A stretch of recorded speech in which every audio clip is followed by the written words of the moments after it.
የእማማ ሚዲያ ነው። ራዕያችን የተዋህዶ ሃይማኖታችንን ማስፋፋት፣ ቤተ ክርስቲያናችንንም መጠበቅ።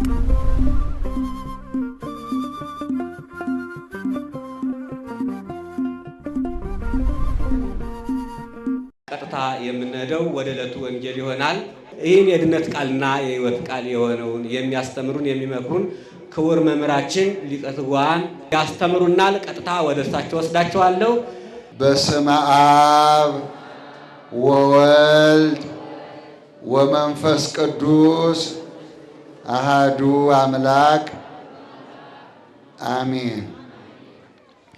የተከበሩ አባታችን የዚህ ታላቅ ቤተ ክርስቲያን ዋና አስተዳዳሪ፣ ከሩቅም ከቅርብም በመድኃኔ ዓለም ቸርነት በድንግል ማርያም አማላጅነት በቅዱሳን መላእክት ተራዳይነት በዚህ ስፍራ የተገኛችሁ የእግዚአብሔር ልጆች እንደምን ከረማችሁ?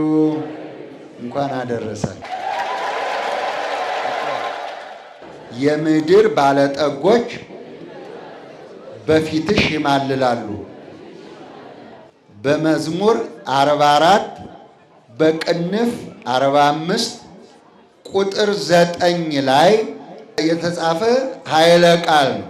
የምድር ባለጠጎች እነማን ናቸው? አዎ የምድር ባለጠጎች የተባሉት ፎቅ ያላቸው፣ መኪና ያላቸው፣ ብዙ ገንዘብ ያላቸው፣ ገንዘብ ያጠራቀሙ አይደሉም። እነሱ ሀብታሞች ነው የሚባሉት። እመቤታችን ቅድስተ ቅዱሳን ድንግል ማርያምን ለምኝልን የሚሉ የምድር ባለጸጎች ናቸው። ደስ ይበላችሁ። ክብር ለመድኃኔዓለም ይሁን። ባለጸጋ ማለት ጸጋ የተሰጠው ማለት ነው። የመጀመሪያዋ ባለጸጋ ድንግል ማርያም ናት። ደስ ይበላችሁ። ክብር ለመድኃኔዓለም። የመጀመሪያዋ ባለጸጋ የሉቃስ ወንጌል ምዕራፍ 1 ቁጥር 27 ጸጋ የሞላብሽ ማርያም ሆይ ደስ ይበልሽ አላት። ክብር ለመድኃኔዓለም ይሁን። ጸጋ መሞላት ማለት ይሄ ነው። ጸጋ የሞላብሽ። አሁን የመጀመሪያዋ ባለጸጋ ማናት? ድንግል ማርያም ናት። ክብር ለመድኃኔዓለም ይሁን። አዎ ባለጸጋ ማለት ጸጋ የተሰጠው ሰው ነው። ማየት የሚችል፣ ማስተዋል የሚችል፣ መስማት የሚችል፣ አዎ እንድናይ፣ እንድናስተውል፣ እንድንሰማ እግዚአብሔር ጸጋውን አብዝቶ ይስጠን። ሁላችንም ላይ ጸጋውን ያፈስልን። ሁለተኛ ደግሞ የሉቃስ ወንጌል ምዕራፍ 1 ቁጥር 39 ፈጥና ወጣች፣ ድንግል ማርያምንም አገኘች፣ ጸጋ መንፈስ ቅዱስ ሞላባት። ማናት? ኤልሳቤጥ። ክብር ለመድኃኔዓለም ይሁን። መንፈስ ቅዱስ ሲኖርባችሁ፣ መንፈስ ቅዱስ ሲያድርባችሁ፣ በመንፈስ ቅዱስ ስትሞሉ ባለጸጋ ትሆናላችሁ። ደስ ይበላችሁ። ክብር ለመድኃኔዓለም ይሁን። ባለጸጋ ማለት ሶስተኛ መረጃ ልጨምርላችሁ። የሐዋርያት ሥራ ምዕራፍ 2 ቁጥር 1 የጌታ ቤተሰቦች የክርስቶስ ቤተሰቦች 120 ናቸው። ሴቶቹ 36፣ ወንዶቹ 84፣ 12 ሐዋርያትና 72 አርድእት ጠቅላላዎቹ እነዚህ በአንድ ዝግ ቤት ውስጥ ሆነው ሳለ ድንገት እንደ አውሎ ነፋስ መንፈስ ቅዱስ ሞላባቸው ይላል። ደስ ይበላቸው። ክብር ለመድኃኔዓለም። በእነሱ ላይ ደግሞ የተከፋፈለ የእሳት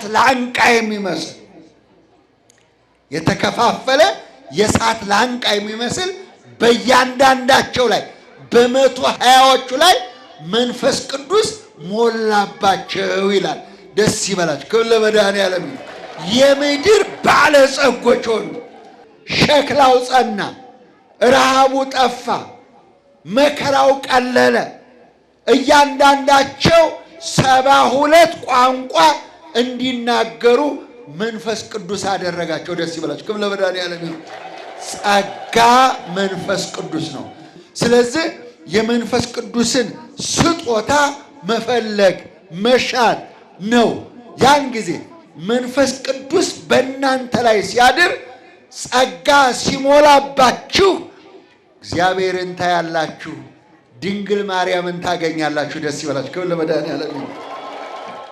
ስለዚህ ነው እንግዲህ ልበ አምላክ ዳዊት ገና ድንግል ማርያም ሳትወለድ ጌታ ኢየሱስ ክርስቶስ ሊወለድ ገና 1000 ዓመት ሲቀረው እነሆ ልበ አምላክ ዳዊት ለድንግል ማርያም ትንቢት ተናገረላት።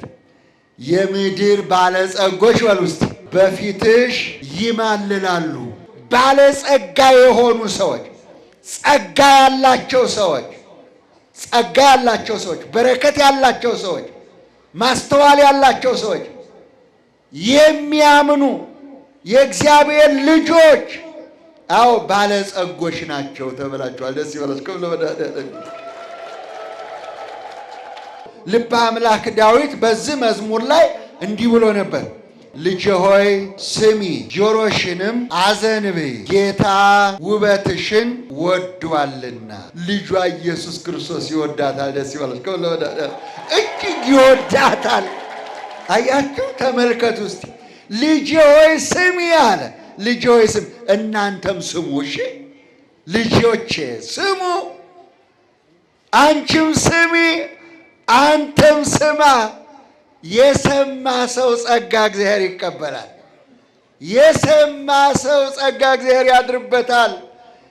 አያችሁ፣ ገና ሳትወለድ ገና በሐና ሆድ ሳትጸነስ ልበ አምላክ ዳዊት ይህንን መዝሙር የተናገረው ከ1000 ዓመት በፊት ነው። ልጄ ሆይ ስሚ አላት። ልጄ ሆይ ስሚ። ማን ነው ጌታ? ጌታ ኢየሱስ ክርስቶስ በሉ እስቲ። ውበትሽን ወደዋል።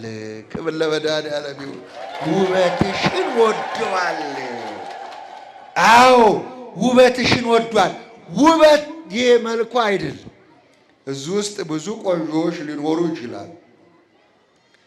እዚህ ውስጥ ያለው ቆንጅና ላፈር ነው። የድንግል ማርያም ውበት ግን ሁለንተናዋ በሙሉ ነው። ክብር ለእሱ ይሁን። እግዚአብሔር ይመስገን።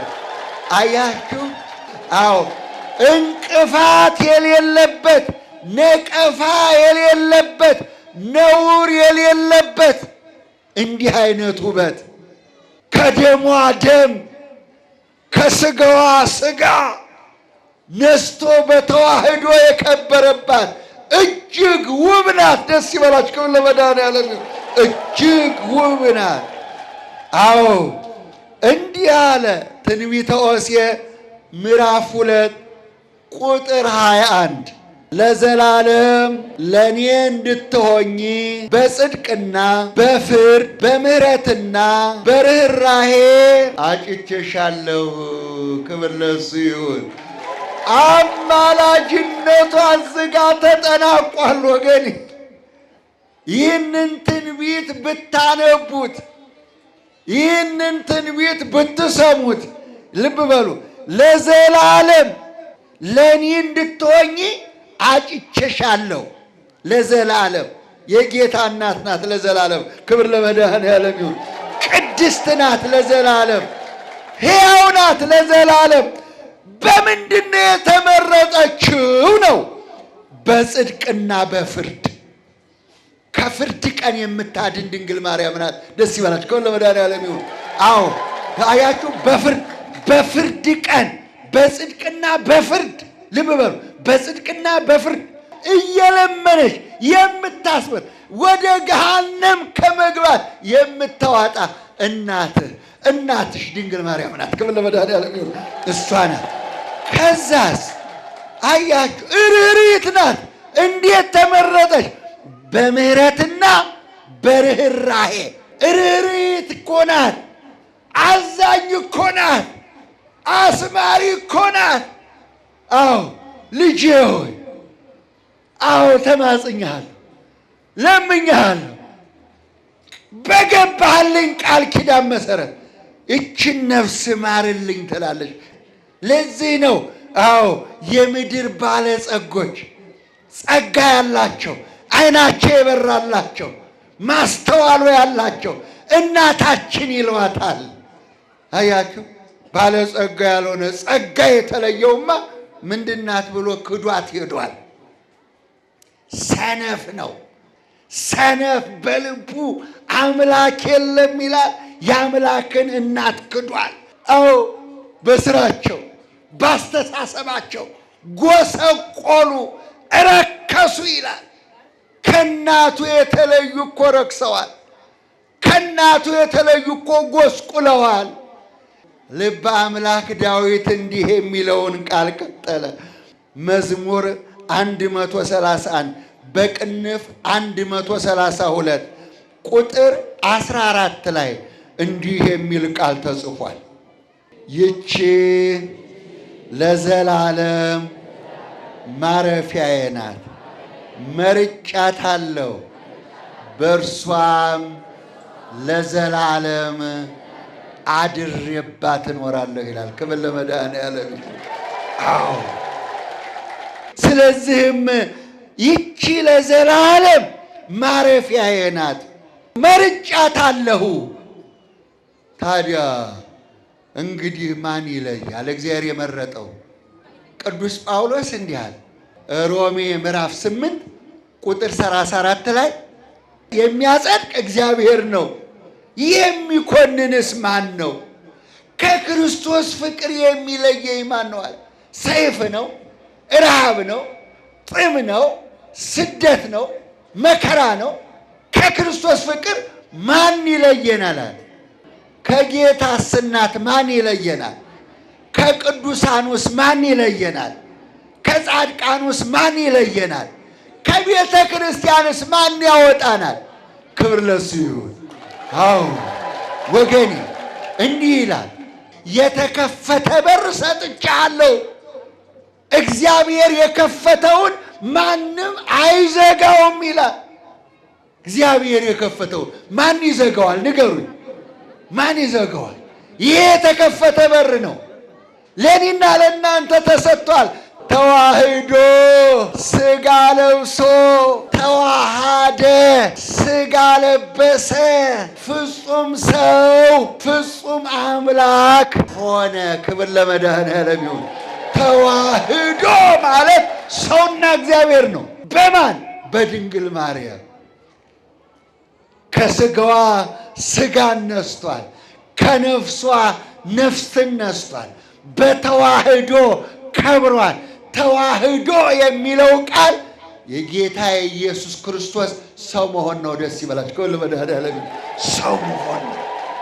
እናቶች፣ አባቶች፣ እህቶች፣ ወንድሞች እንግዲህ አዎ የምድር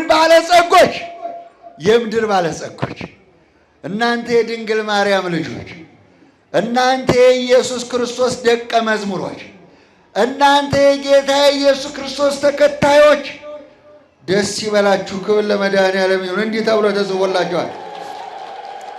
ከዛሬ ጀምሮ ትውልድ ሁሉ ብፅዕት ይሉኛል። የሉቃስ ወንጌል ምዕራፍ 1 ቁጥር 48 ላይ ይሄ ቃል ተጽፎ እናገኘዋለን። ተመልከቱ። ከማያይ ከውሃ ጥፋት በኋላ 3 ትውልድ ነው ያለው። ትውልድ ሁሉ ነው የተባለው። ከዛሬ ጀምሮ ትውልድ ሁሉ ብፅዕት ይሉኛል ማለት የኢየሱስ ክርስቶስ የጌታ እናት ነሽ ይሉኛል ነው። ድንግል ማርያምን የሚጠላ ሰይጣን ብቻ ነው። አሳዷታል ገና ከእናቷ ማኅፀን ሳለች። ራዕየ ዮሐንስ ላይ እንዲህ ብሎ ተጻፈላት፣ አፉን የከፈተው ያሳደዳት ዘንዶ አላገኛትም፣ ሴቲቷ መለጠች። ደስ ይበላች። ክብር ለወዳል 3 ዓመት ከ6 ወር ተሰዳ ድንግል ማርያም ወደ ኢየሩሳሌም ተመለሰች። ክብር ለመድኃኔዓለም። ዘንዶ አላገኛትም፣ ልጇንም አላገኘም። ወገኔ ዛሬም አፉን የከፈተው ዘንዶ ድንግልን ማግኘት ይችላል? መዋጥ ይችላል? አይችልም፣ ተዘግቷል። ክብር ለመድኃኔዓለም። ልበ አምላክ ዳዊት አስቀድሞ ተናግሮ ስለነበረ የእግዚአብሔርን ቅዱሳን የሚሳደቡና የሚጠሉ ዲዳ ይሁኑ ተብሎ ተጽፏል። ወገኔ አዎ እነዚህ መከራከር አይችሉም። አመፅ፣ ሽንገላ የምትናገር አንደበት ሁሉ ትዘጋለች ተብሎ ተጽፏል። እንግዲህ ትውልድ ሁሉ ብፅዕት ይሉኛል። ልብ በሉ። ድንግል ማርያም ዓለምን አስታርቃለች። ደስ ይበላችሁ። ከሁሉ ለመድኃኔዓለም እንደ መጽሐፉ አነጋገር ማለት ነው። ኢየሱስ ከራሱ ጋር አስታርቆናል። ኢየሱስ ባሉ በእግዚአብሔር ሆኖ ከራሱ ጋር አስታረቀን። እሱ ነው የሚለው ሁለተኛ ቆሮንቶስ ምዕራፍ 5 ቁጥር 20 ላይ ከራሱ ጋር አስታረቀን ነው። እውነት ነው አምላክ ስለሆነ። ድንግል ማርያም ግን ሰማይና ምድርን ዓለሙን ከእግዚአብሔር ጋር አስታርቃለች። ክብር ለመድኃኔዓለም ይሁን። ይሄ ውሸት አይደለም። ዓለሙን ከእግዚአብሔር ጋር አስታርቃለች። አዎ ስለዚህ ነው እንግዲህ በዮሐንስ ወንጌል ምዕራፍ 2 ቁጥር 11 አማላጅነቷን የገለጸው ኢየሱስ ክርስቶስ ነው። ደቀ መዛሙርቱን አስከትሎ ድንግል ማርያምን በሰርግ ቤት ይዟት ሄደ። ለምን ሲባል አማላጅነቷ እንዲገለጥ። ክብር ለመድኃኔዓለም ይሁን። መግለጽ ስለሆነ ስራው ለመግለጽ ነው። አዎ በሰርጉ ቤት ወይን ጠጁ አለቀ። ለማርያም ድንግል መጥቶ ወይን ጠጅ አልቋል ብሎ የነገራት አለ ይላል መጽሐፍ ቅዱስ? የለም። ግን በጸጋው አወቀችው። ተነሳችና ብድግ ብላ ማን እንደሚጠየቅ ታውቃለች። ምን እንደሚሰራ ልጇ ታውቃለች። ብድግ አለችና ሄዳ ልጄ ወይን ጠጅ እኮ የላቸውም። ማን ነው የጠየቀው? ድንግል ማርያም። የተጠየቀው ማን ነው? ጌታ ኢየሱስ ክርስቶስ ነው። ልብ በሉ። ጠያቂዋ ድንግል ማርያም፣ ተጠያቂው ጌታ ኢየሱስ ክርስቶስ። ከዛ በኋላ ከኔ ምን አለሽ ነው ያላት። ግን ትርጉሙ ይህንን ላላደርግልሽ ከአንቺ ለምን ተወለድኩ በሉ። እነሱ ተግባቡ፣ ተነጋገሩ። ከተስማሙ በኋላ ልብ በሉ። ከተነጋገሩ ከተስማሙ በኋላ ሄዳ እኔና እናንተን ደግሞ ትእዛዝ አዘዘች። የሚላችሁን አድርጉ። ክብር ለመድኃኔዓለም። ትእዛዙ ይሄ ነበር። አያችሁ፣ ልጇን ከጠየቀች በኋላ ተመልሳ የሚላችሁን አድርጓል። እሷ ፊት ቀድማ መጣች። እሱ ተከተለና መጣና ጋኖቹን ውሃ ሙሉ አላቸው። ክብር ለመድኃኔዓለም። እግዚአብሔር የተመሰገነ። መጀመሪያ አስጠንቅቃቸዋለችና እሺ ብለው ታዘው 15 እንስራ ውሃ ሞሉበት። ክብር ለመድኃኔዓለም ይሁን። የነበረው ጋን 6 ነው። 15ቱ ነቢያት የተናገሩት ትንቢት እንስራው ሸክላ ነው። በውስጡ የተሞላ ውሃው ደግሞ መንፈስ ቅዱስ ነው። ደስ ይበላችሁ። ክብር ለመድኃኔዓለም። መንፈስ ቅዱስ ተሞልተው በሸክላ ውስጥ፣ ጸጋ ተሞልተው በሸክላ ውስጥ ይወርዳል፣ ይወለዳል፣ አምላክ ሰው ይሆናል፣ ዓለምን ሊያድን ይመጣል ብለው ተናገሩ። ክብር ለመድኃኔዓለም ይሁን። 15ቱ ነቢያት የተናገሩት ትንቢት ተፈጸመ ሲል 15 እንስራ ውሃ እንዲሞላ አደረገ።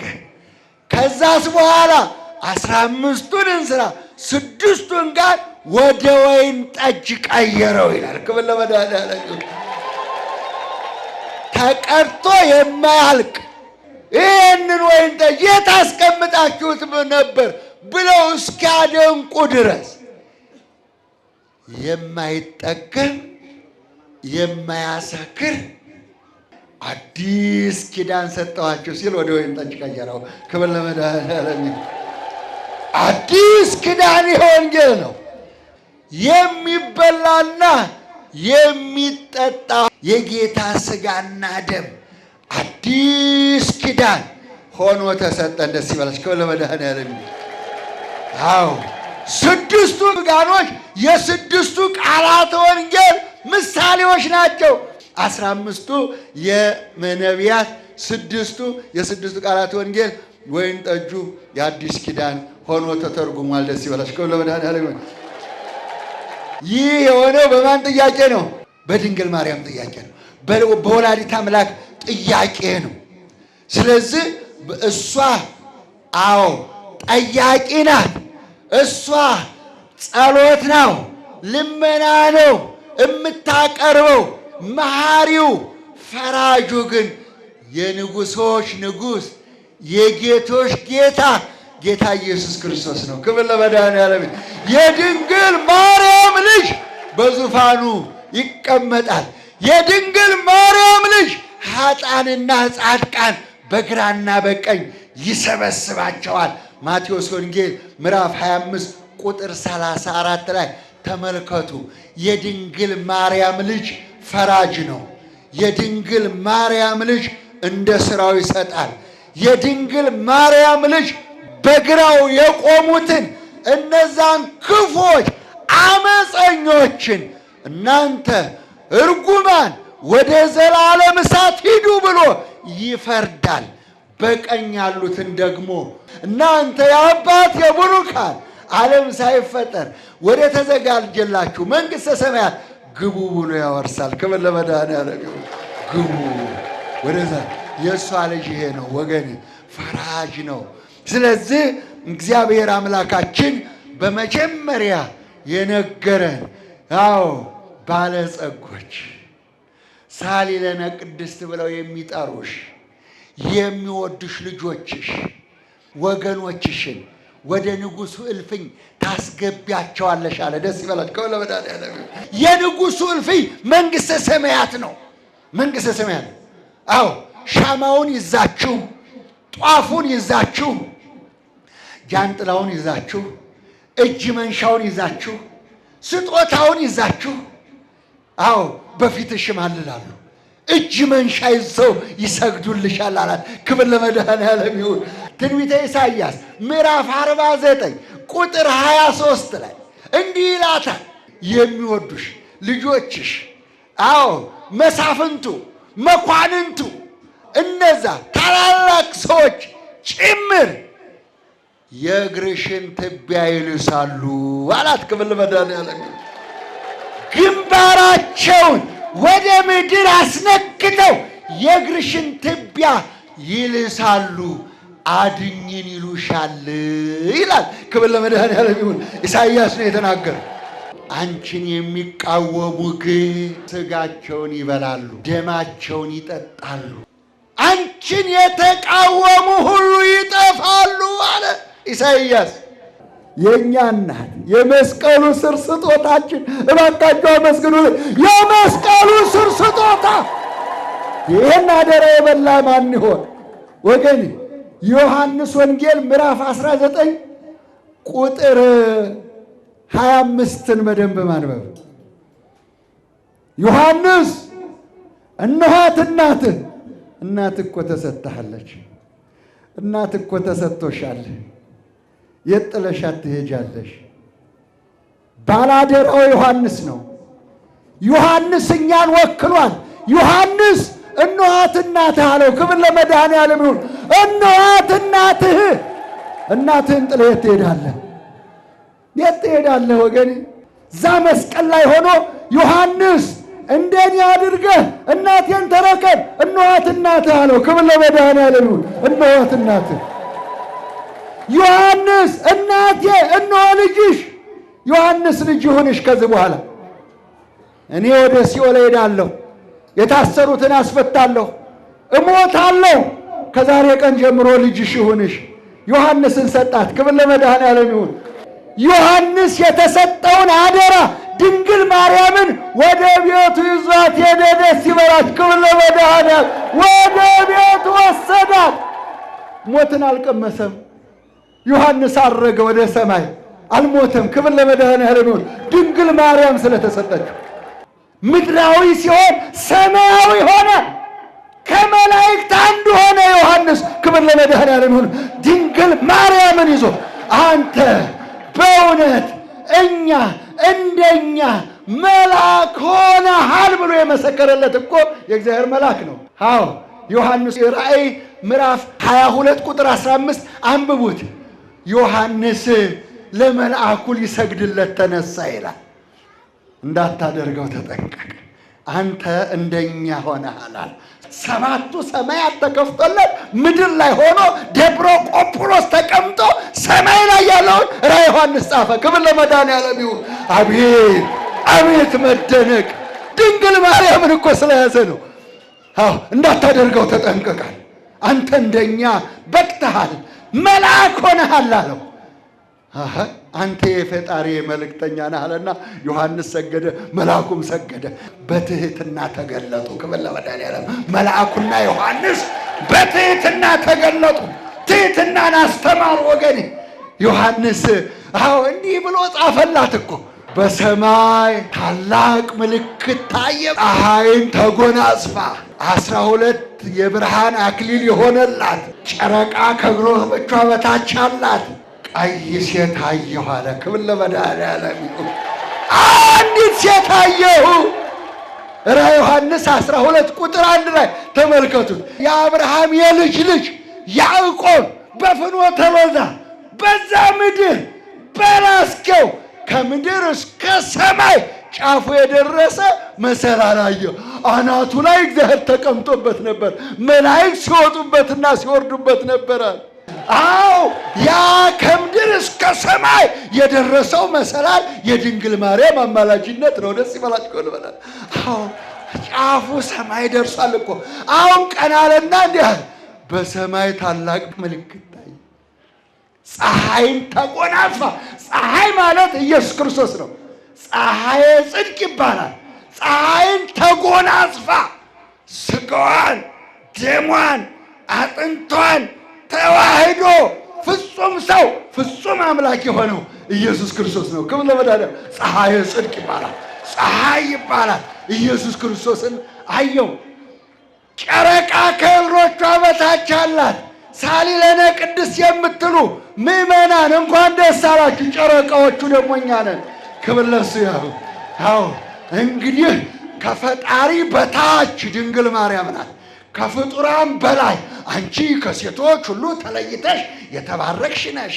12 ከዋክብት አክሊል ይሆነላል።